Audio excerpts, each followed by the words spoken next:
Hello drivers and trucking professionals. I'm Jack Roberts. I'm executive editor with CCJ and Overdrive magazine, and I'm here in western Utah today with Volvo trucks to talk about their new adaptive loading 6x2 front axle. Standard axle configuration looks pretty normal, but this is an axle with a twist. This is a fully automated liftable axle.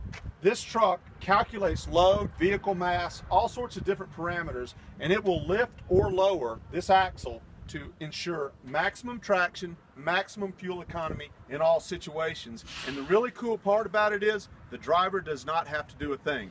The heart of Volvo's adaptive drive system is based on their innovative I-Shift automated manual transmission. And what it does is it collects reams of data every minute the vehicle's going down the road. Engine torque, RPM, horsepower, incline, and Volvo engineers realized they weren't really using that data. Now what they've done is they've added a second brain box, an ECM. It's under the dash here, you can't see it. But what it does is it calculates variables such as load, mass, and it relays that information to the drive axles automatically at all times to ensure that you're getting optimum traction in all situations. Now, it's a fully automatic system, but in certain circumstances, the driver may want to sort of tweak where the axle positions are. Chris Statler, he's product manager, Regional Haul, and he's going to walk us through how a driver can actuate these switches and get the axle to perform exactly the way he needs it to meet, say, rain, snow, or any kind of conditions he might be operating in. So basically, when the driver's ready to hook up or drop their trailers, they can actually take it out of automatic mode, which was basically switching here, down, that switch downward, which is your electronic control suspension system, taking it from automatic to manual, and then they can raise and lower the ride height by operating these switches here. Once they're done, basically they would just put the system back in automatic and it will return the chassis back to normal ride height. When it comes to winter mode, they can put that switch in the upward position, and that's going to be enhanced traction mode.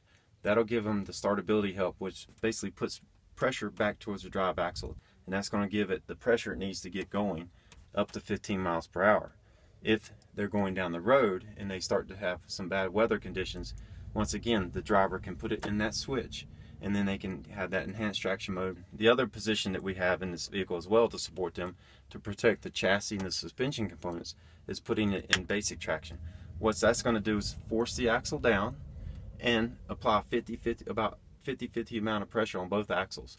That'll help when they're unloading and loading their trailer, and then also protect the chassis and the suspension. So a really simple way to explain this from a super high level is the system either automatically or through driver intervention puts weight on the drive axle to give you added tractive effort whenever you need it. Is that a very simple explanation of it? Yes, that's correct. Well, it's a really cool system and we appreciate the drive day. It was a lot of fun. You're Thanks welcome. much, man. Thank you.